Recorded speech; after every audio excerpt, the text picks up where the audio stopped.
السلام علیکم ناظرین، میں ہوں نعیم خان، اپنے ڈیجیٹل پلیٹ فارمز پر آپ کو خوش آمدید کہتا ہوں۔ امید ہے کہ آپ خیریت سے ہوں گے اور اللہ آپ کو خیریت سے ہی رکھے۔ ویڈیو میں آگے بڑھنے سے پہلے آپ سے ہمیشہ ہماری ریکویسٹ کہ ہمارے چینل کو سبسکرائب کرنا مت بھولیے گا، بیل آئیکن کو پریس کر دیجیے گا اور ویڈیو اچھی لگی تو لائک اور شیئر ضرور کیجیے گا۔ ناظرین، نیا دن، نئی خبریں، نئی باتیں۔ امریکہ نے ایران کے 2 شہروں پر حملہ کر دیا۔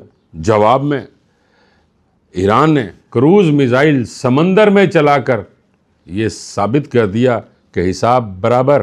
اس کے ساتھ ہی امریکہ نے کہا کہ اس کو سیز فائر کا یا جنگ بندی کا خاتمہ نہ سمجھا جائے۔ ناظرین، اندازہ فرما لیجئے کہ خوف کس حد تک ہے کہ فوراً یہ کہا گیا کہ یہ خاتمہ نہیں ہے۔ ناظرین، ایک بات تو ہمیشہ یاد رکھنی چاہیے کہ جو اپنے سے بڑے دشمن سے ٹکرا جائے یا تو وہ پاکستان ہے یا ایران ہے۔ اب امریکہ نے ایران کے 2 شہروں پر حملہ کیا تو ایران نے کروز میزائل چلا دیا، اور کروز میزائل چلا کر امریکی بحری بیڑے کو تہس نہس کر دیا۔ تبھی تو اس کے فوراً بعد ٹرمپ کا یہ بیان آ گیا کہ سیز فائر اور جنگ بندی کا خاتمہ نہیں ہوا اور نہ ہی یہ سمجھا جائے۔ ادھر ایرانی وزارت خارجہ کے ترجمان اسماعیل بقائی نے یہ کہا کہ یہ یاد رکھیں کہ یہ محاورہ ہے کہ شیر اگر دانت دکھا رہا ہو تو اسے یہ نہ سمجھا جائے کہ شیر مسکرا رہا ہے۔ یہ پیغام شیئر کر کے واشنگٹن پر یہ بات واضح کر دی کہ آپ اپنے آپ کو جو بھی سمجھتے ہیں، لیکن ایران کم نہیں ہے، ہر جارحیت کا جواب دے گا۔ ادھر ایرانی پارلیمان کی قومی سلامتی کمیٹی کے جو سربراہ ہیں ابراہیم عزیزی، انہوں نے تو 2 ٹوک الفاظ میں یہ کہہ دیا ہے کہ اگر امریکہ نے وہی پرانی غلطی دہرائی تو اسے پہلے سے بھی کہیں زیادہ جواب ملے گا۔ انہوں نے واضح طور پر کہا کہ امریکہ کو ایران کے سمندری قوانین کا لحاظ اور خیال کرنا پڑے گا۔ ناظرین، ایران کی جانب سے جو سمندری قوانین متعارف کروائے گئے ہیں، اس سے پوری دنیا کا جو توازن ہے وہ تبدیل ہو رہا ہے۔ ایران اب امریکی جارحیت کا جواب مؤثر اور جامع طریقے سے دے رہا ہے۔ خطے کی صورتحال اس حد تک نازک ہو چکی ہے کہ اب لمحہ بلمحہ صورتحال بدلتی ہے، لیکن پاکستان اپنی پوری نظر اس پر رکھے ہوئے ہے اور پاکستان اپنی ثالثی کو نیچے نہیں آنے دے گا۔ پاکستان جو ثالثی کر رہا ہے وہ ایویں نہیں کر رہا۔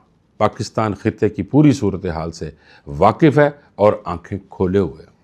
کل امریکی چینل نے یہ خبر دی کہ پروجیکٹ فریڈم کو سعودی عرب کے انکار کے بعد بند کرنا پڑا، لیکن آج صحافیوں سے بات کرتے ہوئے صدر ٹرمپ نے واضح الفاظ میں کہا کہ یہ پروجیکٹ فریڈم عظیم شخصیت فیلڈ مارشل عاصم منیر کی کہنے پر روکا گیا۔ اب صحافی نے یہ سوال کیا کہ آپریشن فریڈم روکا کیوں ہے؟ تو صدر ٹرمپ نے کہا کہ پاکستان کی عظیم قیادت کے کہنے پر انہیں جو آپریشن فریڈم ہے وہ روکنا پڑا، کیونکہ عظیم قیادت نے یہ کہا تھا کہ دوران مذاکرات اس طرح کی باتیں نہیں ہونی چاہیے کہ آپریشن فریڈم آپ نے کھول دیا، ہر بندہ آ رہا ہے جا رہا ہے اور اس طرح کوئی نہ کوئی معاملہ خراب ہونے کی صورت پیدا ہو سکتی ہے۔ لہٰذا صدر ٹرمپ نے کہا کہ میں نے جو عظیم قیادت ہے پاکستان کی، ان کے کہنے پہ یہ آپریشن فریڈم روکا۔ اور یہ یاد رہے ناظرین کہ اسپیشلی انہوں نے کہا کہ میں نے صرف اور صرف پاکستان کے کہنے کے اوپر یہ آپریشن فریڈم روکا۔ ناظرین، یہ گیم ہے جو چلی جا رہی ہے۔ آپ اندازہ فرما لیجئے نا، ٹرمپ کے کہنے سے پہلے تیل کی قیمتیں کہاں ہوتی، ٹرمپ کے 15 منٹ بات کرنے سے پہلے تیل کی قیمتیں کچھ ہو جاتی اور بات کرنے کے بعد کچھ ہو جاتی۔ بیانات دینے سے پہلے تیل کی قیمتوں کے اوپر جوا کھیلا جاتا ہے اور پھر جب یہ بیان آ جاتا ہے تو اربوں ڈالرز کمائے جاتے ہیں۔ اب تو یہ بات سامنے آ گئی ہے کہ وہ کاروباری حضرات جو یہ منافع خوری میں شامل ہیں اور وہ جو کر رہے ہیں وہ ٹرمپ فیملی کے بہت ہی قریب جانے جاتے ہیں، کیونکہ اب یہ شبہ پیدا ہو چکا ہے کہ ٹرمپ کے ایران جنگ کے فیصلوں میں یہ جو کاروباری حضرات ہیں یہ انوالو ہیں۔ اور اس حوالے سے امریکی محکمہ انصاف اور کمیڈیٹی فیوچر ٹریڈنگ کمیشن نے $2.6 بلین سے زائد مالیت کی مشکوک آئل ٹریڈز کی تحقیقات شروع کر دی ہیں۔ میں جو عرض کر رہا تھا نا کہ جو یہ کام کر رہے ہیں، یہ ٹریڈنگ کر رہے ہیں، یہ ٹرمپ کے قریبی ساتھی ہیں، تو محکمہ انصاف نے بھی یہ کہہ دیا کہ واقعی یہ اس میں کوئی شکوک و شبہات نظر آ رہے ہیں، انہوں نے اس کی تحقیقات شروع کر دی ہیں۔ تحقیقات میں یہ باتیں بھی سامنے آئی ہیں کہ یہ سرمایہ کاری صدر ٹرمپ کے ان اعلانات سے عین قبل کی گئی تھیں جن سے عالمی مارکیٹ میں تیل کی قیمتیں گرنے کا امکان تھا۔ جب ڈونلڈ ٹرمپ نے ایران پر حملے مؤخر کرنے کا اعلان کیا تو اس سے محض 15 منٹ پہلے $50 کروڑ کا جوا کھیلا گیا، وہ بھی صرف اس بات پر کہ دیکھنا کہ اب تیل کی قیمتیں نیچے آ جائیں گی۔ اسی طرح 7 اپریل کو عارضی جنگ بندی کے اعلان سے چند گھنٹے قبل بھی $96 کروڑ کی بھاری سرمایہ کاری کی گئی۔ ناظرین، یہ کوئی بندر تماشا نہیں ہے کہ بندر والا آیا، اس نے تماشائیوں کو اکٹھا کیا اور تماشا دکھایا، پیسے اکٹھے کیے اور یہ جا وہ جا اور چلتا بنا۔ یہ عالمی معیشت کا مسئلہ ہے، یعنی دنیا کے ساتھ کھلواڑ کیا جا رہا ہے چند پیسوں کے لیے۔ امیر سے امیر بننا، ہر جگہ پہ لوگوں کو آج کل شوق ہوا ہے نا کہ زیادہ امیر ہونا ہے، اس کے مقابلے میں سے آگے بڑھنا ہے، یعنی یہ آج کل یہ سلسلہ شروع ہوا ہے۔ اور ادھر بھی جو امریکہ ہے انہوں نے بھی ایران جنگ کو ایک تماشا بنا دیا ہوا ہے اور ملکی معیشتیں تباہ ہو رہی ہیں، کہاں سٹاک مارکیٹس کبھی اوپر چلے جاتی کبھی نیچے چلے جاتی، تیل کی قیمتوں کے ساتھ کھلواڑ ہو رہا ہے۔ اسی لیے تو امریکی تحقیقاتی ادارے اب یہ تحقیقات کر رہے ہیں اور چند ہی دنوں میں بڑے بڑے چہرے بے نقاب ہو جائیں گے۔ اب ناظرین بات کرتے ہیں ایرانی جوہری پروگرام کی۔ ایرانی جوہری پروگرام تو سلامت رہا، لیکن امریکہ کی جو سٹیٹمنٹس ہیں وہ فارغ ہو گئیں۔ اب دیکھنا یہ ہے کہ امریکہ نے کیا تباہ کیا۔ ایک طرف تو جب B-2 بمبار آئے اور B-2 بمبار جب انہوں نے بمباری کی تو امریکہ کی یہ سٹیٹمنٹ تھی اور صدر ٹرمپ کی یہ سٹیٹمنٹ تھی کہ ہم نے ایران کا جوہری پروگرام ختم کر دیا۔ اب امریکی انٹیلیجنس ایجنسیوں کی جو تازہ رپورٹس آئی ہیں انہوں نے ٹرمپ کے دعووں کی کلی کھول دی۔ عالمی خبر رساں ادارے رائٹرز نے یہ دعویٰ کیا ہے کہ ایران کے جوہری پروگرام کو پہنچنے والا نقصان نہ ہونے کے برابر۔ امریکی خفیہ اداروں کا یہ بھی کہنا ہے کہ امریکہ کی جو حالیہ کارروائیاں ہیں ان سے ایران کو رتی بھر بھی فرق نہیں پڑا، کوئی ایٹمی انفراسٹرکچر تباہ نہیں ہوا اور اس کو کوئی نقصان نہیں پہنچا۔ سنگین حملوں کے باوجود ایران کا جو جوہری پروگرام ہے وہ مضبوط ہے اور فعال ہے۔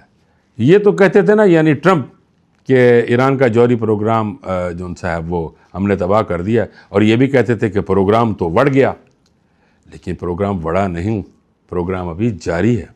اور رائٹرز نے تو یہاں تک دعویٰ کر دیا ہے کہ ایران کچھ مہینوں تک ایٹمی طاقت بن جائے گا۔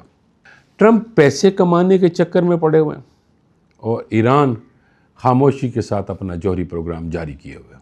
یہاں یہ میں ضرور کہوں گا ناظرین کہ یہود و نصارہ اپنی شرارتوں سے باز نہیں آتے، لیکن مسلمان ان کی شرارتوں کی طرف توجہ نہیں کرتا، وہ خاموشی کے ساتھ اپنا کام کرتا ہے، اور جب وہ کام کرتا ہے نا، وہ کہتے ہیں نا جب دکھتا ہے تو بکتا ہے، اور جب یہ کام ہو رہا ہے تو پوری دنیا یہ جان رہی ہے کہ ایران اپنے جوہری پروگرام پر کوئی سمجھوتا نہیں کرے گا۔ امریکی ماہرین اسے ایران کی آرمی اور دفاعی اداروں کی ایک کامیابی قرار دے رہے ہیں کہ جنہوں نے ابھی تک دشمن کی نظروں سے اپنے جوہری پروگرام کو بچا کے رکھا ہوا۔ امریکی انٹیلیجنس کا یہ اشارہ ان طاقتوں کے لیے ایک جھٹکا ہے جو یہ سمجھتی ہیں کہ ایرانی جوہری پروگرام کا جو سفر ہے وہ ختم ہو گیا، اب وہ یہ خواب دیکھ رہے ہیں۔ اس رپورٹ نے یہ بھی واضح کر دیا ہے کہ کتنے سخت حملے کیے امریکہ نے، لیکن وہ جو دفاعی حصار ہے نا ایران کا، اس کو نہیں توڑ سکا۔ یہی وجہ ہے کہ ایران کے دشمن اب روز بروز اپنی نئی حکمت عملی بیان کر رہے ہیں اور اپنی حکمت عملی تبدیل کر رہے ہیں۔ ناظرین بات اب ترلے منتوں پر آ گئی ہے کہ یورینیم دے دو، اتنے ڈالر لے لو۔ تو پھر ناظرین ٹرمپ کا وہ دعویٰ کہاں گیا کہ ہم نے ایران کی ساری جو جوہری طاقت ہے، یورینیم ہے، وہ ساری ختم کر دی ہے؟ وہ کہاں گیا؟ وہ کہاں گئے B-2 بمبار جنہوں نے ختم کر دیا تھا سارا کچھ؟ اگر ختم ہو گیا ہے، اگر ختم ہو گیا ہوتا تو آج ٹرمپ یہ ترلے منتوں پر کیوں آ جاتے کہ بھائی ڈالر لے لو اور سانو اپنے یورینیم دے دو؟ تو پھر یا تو وہ بات غلط ہے جو پہلے کہی تھی کہ ہم نے ختم کر دیا، تو پھر آج پھر واقعی ترلے منتیں کرنی پڑ رہی ہیں۔ تو پھر پوری دنیا کو یہ دیکھنا پڑے گا کہ ٹرمپ ایک بڑا ڈرامہ ہے، ایک ڈرامے کا نام ہے جس کا اختتام ہونے کو آ ہی نہیں رہا، اور وہ جو ڈرامہ ہے وہ اس حد تک طوالت اختیار کر گیا ہے کہ اب شائقین بھی بور ہونا شروع ہو گئے۔ اور اب یہ بات ثابت ہو گئی ہے کہ امریکہ کا جدید ترین B-2 بمبار طیارہ ایران کے سامنے بے بس ہے۔ اب میں نے ناظرین کل یہ خبر دی تھی کہ سعودی عرب نے آپریشن فریڈم کے لیے اپنی سرزمین کو استعمال کرنے سے روک دیا ہے، یعنی انکار کر دیا۔ پھر چند ہی گھنٹوں کے بعد خبر آئی کہ سعودی عرب نے اپنی فضائی حدود کو استعمال کرنے کی امریکہ کو اجازت دے دی ہے، جس پر پوری دنیا میں ایک نئی بات سامنے آ گئی، بلکہ تہلکہ مچ گیا کہ کل تک تو یہ صورتحال تھی، آج کیا ہوا کہ اب سعودی عرب سے ایران پر حملے ہوں گے، جس پر سعودی عرب نے اپنی پوزیشن واضح کی۔ یہ جو فضائی حدود ہیں یہ استعمال کرنے کی اجازت ہے، لیکن اس فضائی حدود سے کسی جارحیت یعنی کسی دوسرے ملک پر جارحیت کی اجازت نہیں ہے۔ ہم پاکستان کی ثالثی کی کوششوں کے ساتھ ہیں، اور جو پاکستان چاہے گا ہم پاکستان کے ساتھ ہیں۔ سعودی عرب نے یہ بھی کہا کہ ہمارے اس فیصلے کو غلط رنگ نہ دیا جائے، ہم کسی بھی جارحیت کے ہمیشہ خلاف رہے ہیں اور خلاف ہیں۔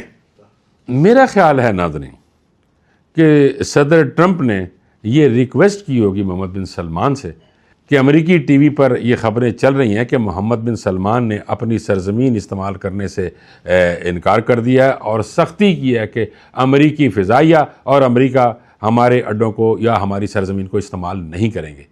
اب یہ ٹرمپ نے جب یہ بات کہی اور کہا کہ یار میرے لیے تو بہت ساری بے عزتی کی بات ہو رہی ہے، یہ ناظرین میرا خیال ہے کہ میرے لیے تو یہ بے عزتی کی خیال ہے، برائے مہربانی کچھ تے ساری عزت رہن دے۔ تو پھر جس پر کہ محمد بن سلمان نے یہ کہا کہ آپ ہماری فضائی جو حدود ہے اس کو استعمال کریں، لیکن اپنی سٹیٹمنٹ میں یہ بھی کہا کہ ہم کسی بھی ملک کے خلاف جارحیت کے لیے یہ استعمال نہیں ہونے دیں گے۔ اب ناظرین وہ کہندے نے نا کہ وہ کسی دی عزت رکھن لی تھوڑا جا اپنے آپ کو نیواں کرنا پیندا ہے، تو لہٰذا ٹرمپ کی عزت رکھ لی گئی ہے اور یہ کہا گیا کہ آپ اپنی فضائی حدود استعمال کر لیں لیکن جارحیت نہیں کرنے دیں گے۔ ناظرین آخر میں یہ ضرور عرض کروں گا کہ 47 سال کی مسلسل سختیاں برداشت کرنے کے بعد ایران اب اس قابل ہو گیا ہے کہ وہ بڑے سے بڑے دشمن کے ساتھ ٹکرا گیا ہے۔ اب میں یہ بھی دیکھ رہا تھا کہ جب ایران نے UAE پر میزائل داغا تو اس میزائل پر لکھا ہوا تھا کہ جانم امریکہ تو چلا جائے گا، بعد میں ہماری اور تمہاری دو بدو لڑائی ہوگی۔ ناظرین امت مسلمہ کو اللہ پاک اپنے حفاظت میں رکھے اور کبھی بھی امت مسلمہ پہ کبھی کوئی غم نہ آئے، کوئی دکھ نہ آئے، اسی دعا کے ساتھ میں آپ سے اجازت چاہوں گا، چونکہ اب تک کے لیے اتنا ہی۔